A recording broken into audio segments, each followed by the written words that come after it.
Hi hello viewers, welcome to the VR ముచ్చట్లు and this is Vicky. ఇప్పుడే మన boss megastar Chiranjeevi గారి మనశంకర వరప్రసాద్ గారు మూవీ చూసొస్తున్నా. మూవీ ఎలా ఉందనేది ఇన్ డెప్త్ రివ్యూలో తెలుసుకుందాం. మీరు ఇలాంటి కొత్త మూవీస్ యొక్క రివ్యూస్ మిస్ అవ్వకుండా ఉండాలంటే మన ఛానల్ని సబ్స్క్రైబ్ చేసుకోండి. మూవీ ఎలా ఉందనే విషయానికి వస్తే కొత్తగా ఏం లేదు, అలాగని చెత్తగా కూడా ఏం లేదు.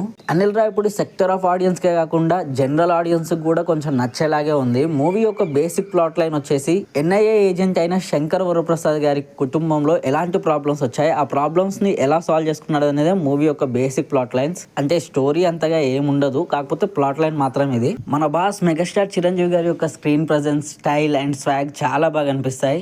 ఎందుకో యాక్టింగ్ కూడా చాలా కొత్తగా అనిపిస్తుంది. చిరంజీవి గారి స్ట్రాంగ్ జోన్ అయినటువంటి కామెడీ చాలా బాగా వర్కౌట్ అయిందని చెప్పాలి. నేనైతే మూవీపై ఎక్కువ ఎక్స్పెక్టేషన్స్ ఏం పెట్టుకోలేదు. 2 hours 40 minutes లెంత్ ఉన్న మూవీ ఎలాంటి స్టోరీ కానీ లాజిక్స్ కానీ ఎక్స్పెక్ట్ చేయకుండా నన్ను ఎంటర్టైన్మెంట్ చేస్తే చాలు అని అనుకున్నా. ఎందుకంటే అనిల్ రావిపూడి మూవీకి నేను పెద్ద స్టోరీ, పెద్ద లాజిక్ ఏది ఎక్స్పెక్ట్ చేయను. బట్ నన్ను ఎంగేజ్ చేసి 2 hours 40 minutes థియేటర్ లో కూర్చోబెడితే చాలు అనుకున్నా. మరి మూవీ నన్ను కూర్చోబెట్టిందంటే అఫ్ కోర్స్ ఒక 80% మూవీ సక్సెస్ అయిందనే చెప్పాలి, కూర్చోబెట్టిందనే చెప్పాలి. 2 hours 40 minutes లో నన్ను 2 hours ఖచ్చితంగా మూవీ కూర్చోబెట్టింది, ఎంగేజింగ్ గానే ఉంది. అయితే మరి మూవీ మిగతా 20% ఎక్కడ పోయిందనేది ఇప్పుడు ఇన్ డెప్త్ గా మాట్లాడుకుందాం.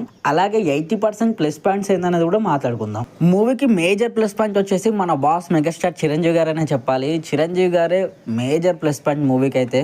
అండ్ అలాగే ఫస్ట్ హాఫ్ కూడా చాలా ప్లస్ అయింది మూవీకి. ఫస్ట్ హాఫ్ మొత్తం బాస్ వన్ మ్యాన్ షో, ఎక్కడా డిసప్పాయింట్ చేయడు. చిరంజీవి గారి కామెడీ టైమింగ్ అయినా, ఆయన ఎక్స్ప్రెషన్స్ అయినా, ఫస్ట్ హాఫ్ మొత్తం వన్ మ్యాన్ షో అని చెప్పాలి. చించేస్తాడు. కామెడీ కూడా బాగా వర్కౌట్ అయింది ఫస్ట్ హాఫ్ లో. మూవీలో పెద్దగా ఎమోషన్స్ ఏముండవు, అసలు కనెక్ట్ కూడా కాము. అసలు ఆ ఎమోషన్స్ కి ఇన్ డెప్త్ గా కూడా తీసుకెళ్లాడు, జస్ట్ పైన టచ్ చేస్తాడు. బట్ ఫస్ట్ హాఫ్ మాత్రం చాలా బాగా వర్కౌట్ అయింది. కొన్ని లాఫ్స్ కూడా ఫస్ట్ హాఫ్ లోనే వర్కౌట్ అవుతాయి, సెకండ్ హాఫ్ లో అంత బాగా ఉండవు. అంటే కామెడీ సీన్స్ పడుతుంటాయి కానీ నవ్వు అయితే రాదు. ఏంటి ఇది కామెడీనా అనిపిస్తుంది. కానీ ఫస్ట్ హాఫ్ లో మాత్రం చాలా బాగా వర్కౌట్ అయింది. కామెడీ సీన్స్ అయినా, బాస్ టైమింగ్ అయినా ఫస్ట్ హాఫ్ చాలా బాగా వర్కౌట్ అయింది. ఫస్ట్ హాఫ్ మూవీకి మేజర్ ప్లస్ పాయింట్ అని చెప్పాలి. And through out the movie Chiranjeevi గారి వన్ మ్యాన్ షో అనే చెప్పాలి. మిగతా వాళ్ళు ఎవ్వరు కనపడరు, ఎవరు యాక్టింగ్. చిరంజీవి గారు తన భుజాల మీద మూవీని నడిపించాడని చెప్పాలి. సో మూవీకి మేజర్ ప్లస్ పాయింట్ వచ్చేసి ఇవే అని చెప్పాలి. కాకపోతే ఫ్యామిలీ ఆడియన్స్ అయితే ఖచ్చితంగా కనెక్ట్ అవుతారు.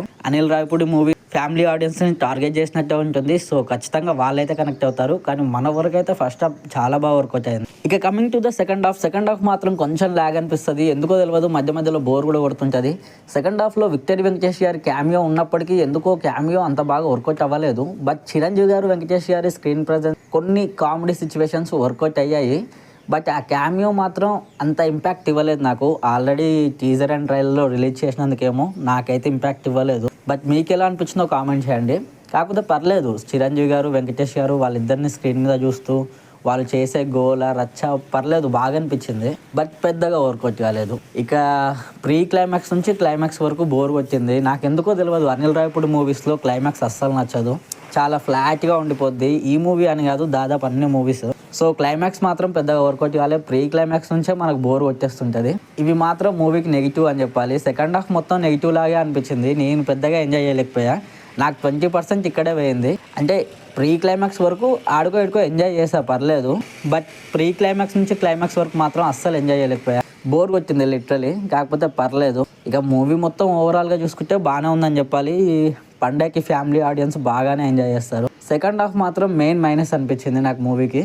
బట్ ఫస్ట్ హాఫ్ మాత్రం బాస్ వన్ మ్యాన్ షో చూస్తాము, ఎక్కడ డిసప్పాయింట్ కాము. అండ్ ఫస్ట్ హాఫ్ లో కామెడీ సీన్స్ కూడా బాగా వర్కౌట్ అయ్యాయి సెకండ్ హాఫ్ తో పోలిస్తే. సో మూవీ నాకెంత వరకు వర్కౌట్ అయిందంటే పర్లేదు, ఇట్స్ ఏ డీసెంట్ వాచబుల్ అనిపించింది. ఫస్ట్ హాఫ్ మొత్తం బాస్ చిరంజీవి గారి వన్ మ్యాన్ షో ఉంటుంది, ఎక్కడ డిసప్పాయింట్ చేయడు, ఫుల్ ఎంటర్టైన్మెంట్ తో నింపేశారు. అండ్ సెకండ్ హాఫ్ విషయానికి వచ్చేసరికి కొంచెం లాగ్ అనిపించినప్పటికీ పర్లేదు. మన వెంకటేష్ గారి క్యామియో అండ్ చిరంజీవి వెంకటేష్ గారి స్క్రీన్ ప్రెజెన్స్ ఇవన్నీ ఎంతో అంతో ఎంగేజ్ చేస్తాయి. కాకపోతే ప్రీ క్లైమాక్స్ ఒకటి కొంచెం డిసప్పాయింట్ చేసినప్పటికీ పర్లేదని చెప్పాలి. It's a decent watchable. And అలాగే మ్యూజిక్ చాలా బాగుంది. భీమ్స్ గారి మ్యూజిక్ అయితే చాలా బాగా వర్కౌట్ అయింది. మూవీకి మేజర్ ప్లస్ పాయింట్ అని చెప్పాలి. మూవీకి one of the plus point అని చెప్పాలి. సాంగ్స్ పిక్చరైజేషన్ కూడా చాలా బాగుంది. మెయిన్గా హైలైట్ అయిన ఉక్ స్టెప్ సాంగ్ అయితే చాలా బాగా వర్కౌట్ అయింది థియేటర్లో, చాలా బాగా అనిపించింది. మూవీకి ట్రైలర్ టీజర్ పరంగా కొంచెం నెగిటివ్ టాకే వచ్చింది. Production values and colour grading అంత బాగాలేవని. బట్ స్క్రీన్ మీద పర్లేదు, మూవీ ప్రొడక్షన్ వాల్యూస్ బాగానే అనిపిస్తున్నాయి. ఇస్ డీసెంట్ అని చెప్పాలి. And music by Bheem Ceciroleo కూడా చాలా బాగా వర్కౌట్ అయింది మూవీకి. అండ్ మెయిన్ ప్లస్ పాయింట్ వచ్చేసి మన మెగాస్టార్ చిరంజీవి గారు అనే చెప్పాలి. వెంకటేష్ గారి క్యామియో పెద్దగా వర్కౌట్ అవ్వలేదనే చెప్పాలి, ఉన్నా లేకున్నా పర్లేదని అనిపించింది. అండ్ ఓవరాల్ నా పాయింట్ ఆఫ్ వ్యూలో మూవీ ఎలా ఉందనే విషయానికి వస్తే పర్లేదు, ఇట్స్ ఏ డీసెంట్ వాచబుల్. చూడొచ్చు అంటే ఫ్యామిలీని తీసుకెళ్ళి సంతోషంగా చూడొచ్చు, ఎలాంటి ప్రాబ్లం లేదు. అండ్ ఫ్యామిలీకి చాలా బాగా వర్కౌట్ అవుతుంది కూడా. అండ్ ఫైనలీ మన బాస్ మెగాస్టార్ చిరంజీవి గారి మనశంకర వరప్రసాద్ గారి మూవీకి మన విఆర్ ముచ్చట్ల తరపున మనం ఇచ్చే రివ్యూ 2.85 అని చెప్పాలి. మరి మూవీ చూస్తుంటే మీకు ఎలా అనిపించిందో ఖచ్చితంగా కామెంట్ చేయండి. అండ్ ఇంతవరకు మా వీడియో చూసారంటే మా కంటెంట్ ఖచ్చితంగా నచ్చిందని అనుకుంటున్నాం. నచ్చితే లైక్ చేయండి, షేర్ చేయండి, కామెంట్ చేయండి. అండ్ ఖచ్చితంగా ఇలాంటి కొత్త మూవీస్ రివ్యూస్ కోసం మన ఛానల్ని సబ్స్క్రైబ్ చేయండి. And this is Vicky VR ముచ్చట్లు సైనింగ్ ఆఫ్.